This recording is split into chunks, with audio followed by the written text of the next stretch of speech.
ఏం రా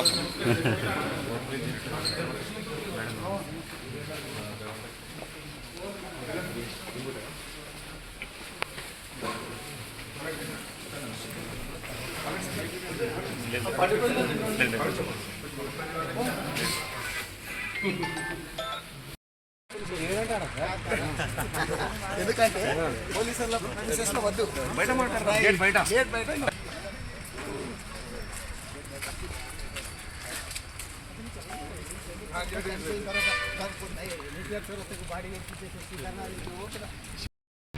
అందరికీ నమస్కారం.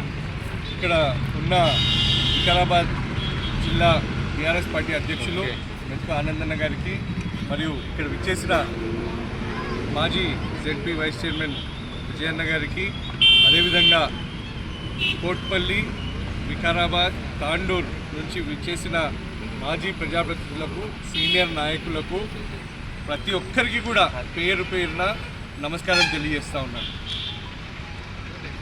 కోట్పల్లిలో 18వ తారీఖు రోజు ఏదైతే దాడి జరిగిందో, సంగయ్య సీనియర్ నాయకుడు, ప్రజానాయకుడు, ఆయన పైన ఏదైతే దాడి జరిగిందో అది చాలా బాధాకరం. దాన్ని మేమందరం కూడా తీవ్రంగా ఖండిస్తూనే ఉన్నాం. అయితే ఇది రాజకీయంగా రౌడీజానికి రాజకీయంగా ఒత్తిడితోనే మరి ఈ దాడి జరిగిందని చెప్పి మేము భావిస్తున్నాం. కాంగ్రెస్ ప్రభుత్వం వచ్చినప్పటి నుంచి రౌడీజం పెరిగిపోయింది, అరాచకాలు పెరిగిపోయినాయి, ఈ విధంగా దాడులు కూడా చాలా ఎక్కువైపోయినాయి అనే విషయాన్ని నేను తెలియజేస్తూ ఉన్నాను. ఈరోజు సంగయ్యని చూస్తే చాలా బాధ అవుతూ ఉంది. ఆయన ఊరందరూ కలిసి ఆయనను బంపర్ మెజార్టీతో వాళ్ళ మిసెస్ని గెలిపిస్తే ఈరోజు ఆయన్నేమో చావు బతుకుల మధ్య ఈరోజు కొట్టుమిట్ట ఆడుతూ ఉన్నాడు. చాలా బాధాకరమైన విషయం. పోలీసులకు విచారణ జరుపుతున్నాం మేము అని చెప్పేసి 6 మందిని అరెస్ట్ చేయడం జరిగింది. అయితే ఊరు మొత్తం తెలుసు దాని వెనుకల ఎవరు ముఖ్యమైన పాత్ర పోషించారనే విషయం అందరికీ ఊరు మొత్తం తెలుసు. అయితే ఆయనని A1 కాకుండా A6 పెట్టడము అనేది దాని వెనుకల ఏం మతలబు ఉంది అనేది మాకు అర్థమవుతుంది. విచారణ అనేది సక్రమంగా జరగాలి, సంగయ్య కుటుంబానికి న్యాయం జరగాలి. ఇటువంటి సంఘటనలు మళ్ళీ వికారాబాద్ జిల్లాలో జరగొద్దు అనే ఉద్దేశంతోనే దీనిపైన నిష్పక్షపాతంగా విచారణ జరిపి నిందితులను కఠినంగా శిక్షించాలనే ఉద్దేశంతోనే ఈరోజు మేమందరం కూడా వికారాబాద్ జిల్లా ఎస్పీ గారిని కలవడం జరిగింది. ఆమెకు రిప్రజెంటేషన్ కూడా ఇవ్వడం జరిగింది. ఒక డిఎస్పీ స్థాయి అధికారితో ఈ విచారణ జరిపించాలి. అది కూడా మరి కోట్పల్లికి సంబంధం లేని ఒక అధికారితో విచారణ జరిపించాలి అని చెప్పి మేము ఎస్పీ గారిని కోరడం జరిగింది. తాను కూడా సానుకూలంగా స్పందించి మళ్ళీ ఎంక్వైరీని ముమ్మరం చేస్తామని చెప్పి కూడా చెప్పడం జరిగింది. నేను ఈరోజు ఒకటి విజ్ఞప్తి చేస్తూ ఉన్నా అధికారులతో. గతంలో బీఆర్ఎస్ ప్రభుత్వం ఉన్నప్పుడు మరి ఇటువంటిది ఒక్క సంఘటన మనం ఎక్కడ కూడా చూసిన దాఖలాలు లేవు. మరి బీఆర్ఎస్ ప్రభుత్వం ఉన్నప్పుడు కూడా 2 సార్లు సర్పంచ్ ఎన్నికలు జరిగినాయి.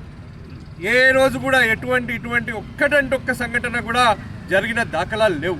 మరి ఎందుకు ఇప్పుడు తాండూరు నియోజకవర్గంలో చూస్తే మరి మొన్న బషీరాబాద్ మండలం భోజనాయక్ తండ కావచ్చు, పెద్దేముల్ మండలంలో కావచ్చు, తాండూరు మండలంలో కావచ్చు, ఎక్కడ చూసినా కానీ ఇటువంటి దాడులు ఇటువంటి చాలా ఎక్కువైపోయినాయి అనే విషయాన్ని నేను చెప్పడానికి చింతిస్తూ ఉన్నాను.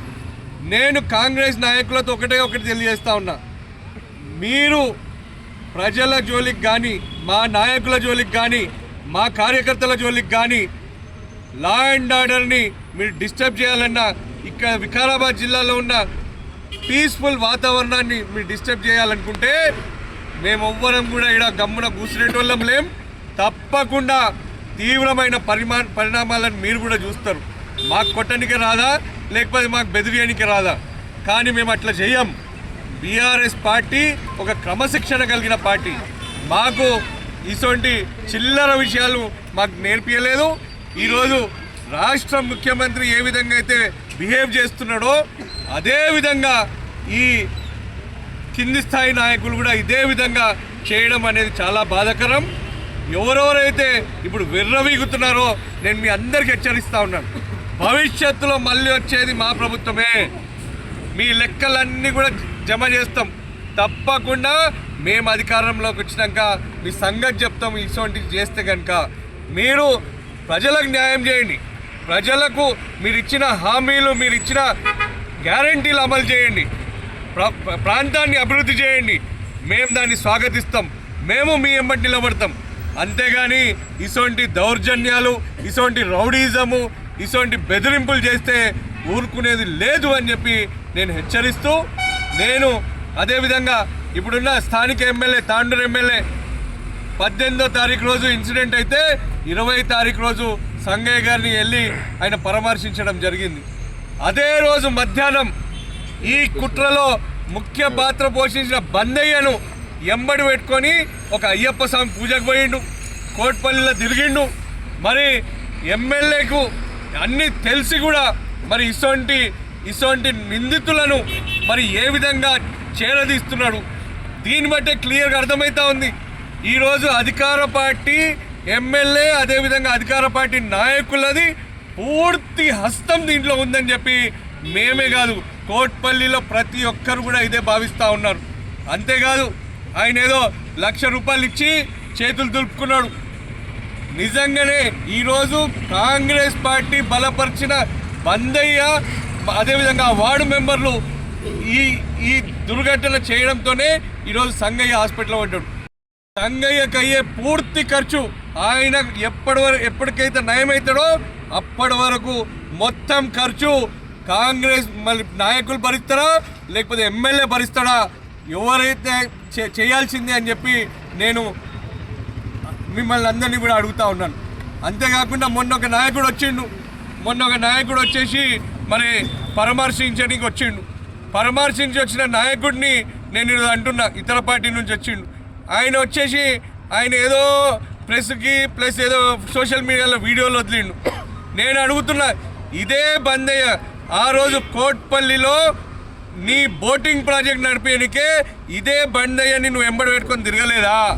ఇదే బందయ్యని నువ్వు ప్రోత్సహించలేదా? మరి ఈరోజు మీ ఇద్దరికి చెడింది కాబట్టి నువ్వు ఈరోజు బందయ్య మీద ఆరోపణలు చేస్తున్నావు. సరే, ఆ రోజు ఏదో చెప్పినావు, మళ్ళీ నేను అడుగుతున్నా, నీకు ఇంత పెద్ద కార్పొరేట్ హాస్పిటల్ ఉంది హైదరాబాద్లో, నీకు నిజంగానే సంగయ్య మీద నిజంగానే ఇంత ప్రేమ ఒలకపోసేటట్టుంటే నువ్వు నీ కార్పొరేట్ హాస్పిటల్లో పెట్టుకొని నువ్వు ఆయనకు చికిత్స చేయాలని చెప్పి కూడా నేను డిమాండ్ చేస్తూ ఉన్నా. అదేవిధంగా పోలీస్ అధికారులతో కూడా నేను విజ్ఞప్తి చేస్తున్నా, మీరు దయచేసి మీరు ప్రజలకు ప్రజలకు న్యాయం చేయండి, లా అండ్ ఆర్డర్ని అదుపులో పెట్టుకోండి. ఈ వికారాబాద్లో పీస్ఫుల్ వాతావరణం కోసం మీరు అందరు కూడా కృషి చేయండి అని చెప్పి నేను మీకు తెలియజేస్తూ, మీరు అధికార పార్టీ నాయకుల ఒత్తిడిలోకి వస్తే ప్రజలకు ఇబ్బంది పడతారు. మరి మేము కూడా మిమ్మల్ని ఊరికేనే వదిలిపెట్టాము. తప్పకుండా ఏ స్థాయికైనా పోయి మేము విచారణకు డిమాండ్ చేస్తాం. మాకు ఎస్పీ గారిపైన, స్నేహ మేరా గారిపైన మాకు పూర్తి విశ్వాసం ఉంది.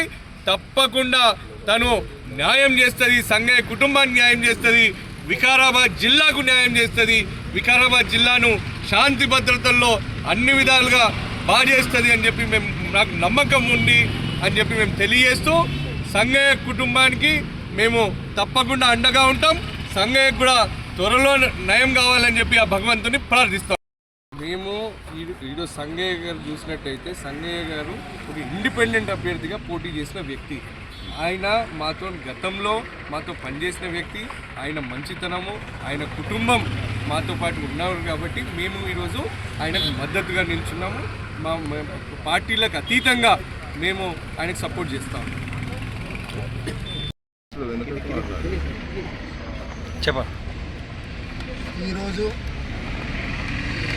ఎస్పీ గారిని సోదరుడు పైలట్ రోహిత్ రెడ్డి గారితో, అదేవిధంగా విజయ్ కుమార్ గారితో, తాండూరు నుంచి వచ్చినటువంటి మా బీఆర్ఎస్ పార్టీ నాయకులు వికారాబాద్ నియోజకవర్గంలో కావచ్చు, అదేవిధంగా వికారాబాద్ జిల్లాలో కాంగ్రెస్ పార్టీ అధికారంలోకి వచ్చిన తర్వాత ఏమేమి అరాచకాలు జరుగుతున్నాయి అనేటటువంటిది ఒక్కొక్కటి పూసగుచ్చినట్టు సోదరుడు రోహిత్ రెడ్డి గారు నేను ఎస్పీ గారికి వివరించడం జరిగింది. ఉదాహరణలతో సహా, కేసులతో సహా, ఏ మండల్లో ఏం జరుగుతుంది, ఏ పోలీస్ ఆఫీసర్ ఏం చేస్తుండ్రు, ఏ విధంగా ఉంది అని చెప్పి ఒక్కొక్క మండలానికి సంబంధించినటువంటి విషయాలన్నీ కూడా ఎస్పీ గారి దృష్టికి తీసుకుపోవడం జరిగింది. ఆమె మాకు హామీ ఇచ్చింది, ఖచ్చితంగా మేము ఎంక్వైరీ చేపిస్తాం, ఏ పోలీస్ ఆఫీసర్ చేసినా కానీ శాఖాపరమైనటువంటి యాక్షన్ ఖచ్చితంగా తీసుకుంటామని చెప్పి ఎస్పీ గారు తెలియజేసింది. అయితే వికారాబాద్లో కావచ్చు, వికారాబాద్ నియోజకవర్గం కాక జిల్లాలో కావచ్చు, కాంగ్రెస్ పార్టీ నాయకులను కూడా నేను హెచ్చరించేది ఏంటంటే, మీది సగం కాలం అయిపోయింది నాయన, ఇంకా మిగిలింది ఒక 2 ఏళ్ళు.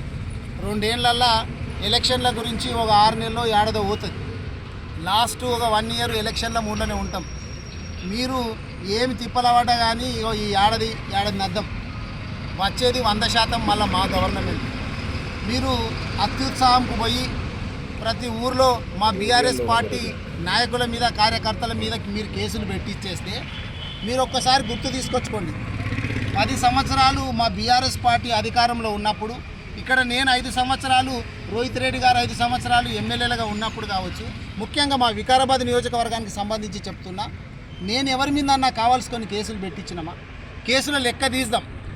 అంత గతంలో ఉన్నప్పుడు, నేను ఎమ్మెల్యేగా లేనప్పుడు కేసులు ఎన్ని ఉండే, నేను ఎమ్మెల్యేగా వచ్చిన తర్వాత కేసులు ఎన్ని అయినాయి, మళ్ళీ ఇప్పుడు నేను ఎమ్మెల్యే అయిపోయిన తర్వాత కాంగ్రెస్ పార్టీ అధికారంలోకి వచ్చిన తర్వాత వికారాబాద్ నియోజకవర్గంలో ఎన్ని కేసులు అవుతున్నాయి, అన్నదమ్ముల కేసులు ఎన్ని అవుతున్నాయి, భూమి కేసులు ఎన్ని అవుతున్నాయి, తర్వాత అట్రాసిటీ కేసులు ఎన్ని అవుతున్నాయి అనేది లెక్క తీస్తే ప్రజలకు కూడా తెలుస్తుంది.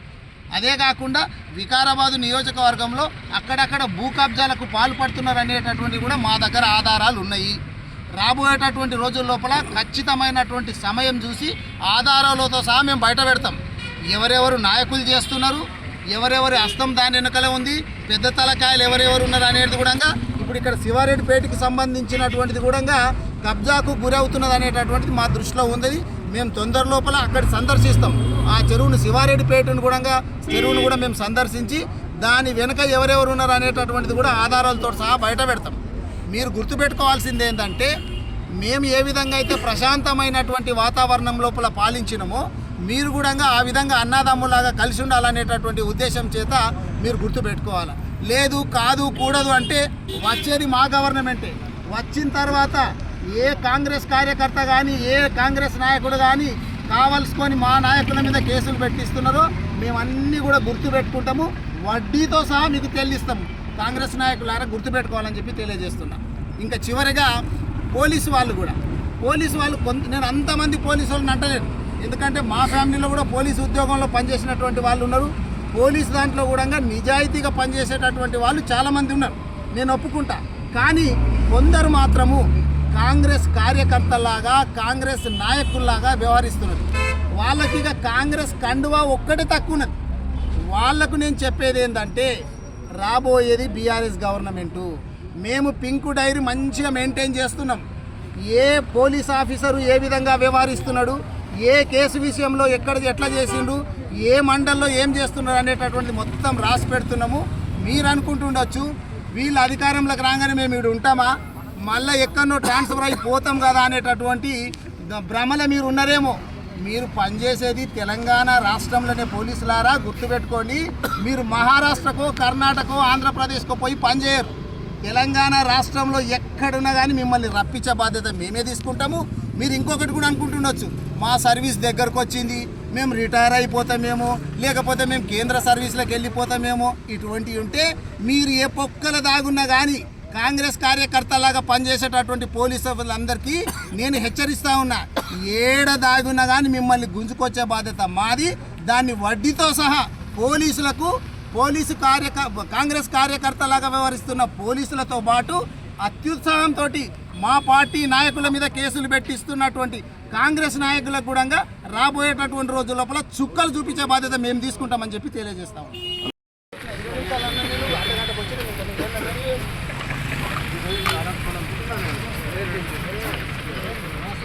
ఏమైంది సర్పంచ్ కొత్త సర్పంచ్ బ్రహ్మాండమైనటువంటి విధానం ఎంత మెజారిటీ ఎంత 419 ఉన్న ఓట్లేండి 719 పడితే రైట్ చెప్పి